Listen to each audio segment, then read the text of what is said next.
దాన్ని కప్పిపుచ్చి బీఆర్ఎస్ మనగడ కోసం BRS party చచ్చిపోతుంది ఇప్పటికిప్పుడు ఏమన్నా.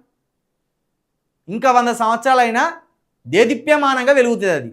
బీఆర్ఎస్ పార్టీకి వచ్చిన నష్టం ఏమున్నది? ఉరికిన దొంగలు కూడా మళ్ళీ వెనకకి వచ్చి మీ పార్టీ వాళ్ళమే, మీ పార్టీకి పుట్టిన వాళ్ళమే అని చేతులు ఎత్తేసిండు. ఆ పార్టీకి జరిగే నష్టమే ఉన్నది.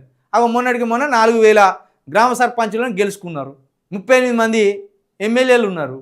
ఆ పార్టీకి వచ్చిన నష్టం ఏమున్నది? ఇంకా 3 సంవత్సరాలు పోతే మళ్ళీ సీట్ ఎక్కేటట్టున్నారు వాళ్ళు. నీ సీటు పోయేటట్టున్నది, వాళ్ళు సీట్ ఎక్కేటట్టున్నారు. వాళ్ళకి వచ్చిన నష్టం ఏమున్నది? అది తెలంగాణకు వచ్చే నష్టం. తెలంగాణకు జరిగే అన్యాయాన్ని బీఆర్ఎస్ పార్టీ తన భుజాల మీద వేసుకొని తెలంగాణ ప్రజల కోసం కొట్లాడుతున్నది. మరి మీరెవరి కోసం కొట్లాడుతున్నారో మీరే ఆలోచించుకోవాలి. చంద్రబాబు నాయుడు కోసం మీరు కొట్లాడుతున్నారా? మోడీని తృప్తిపరచడానికి కొట్లాడుతున్నారా?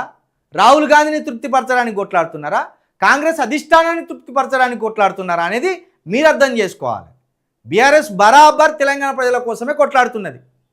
నేను అందుకే అంట, ప్రాంతీయ పార్టీలు మాత్రమే ప్రాంత ప్రజలను సురక్షితంగా జాగ్రత్తగా కాపాడుకుంటాయి, ప్రాంత హక్కులను కాపాడుతాయని.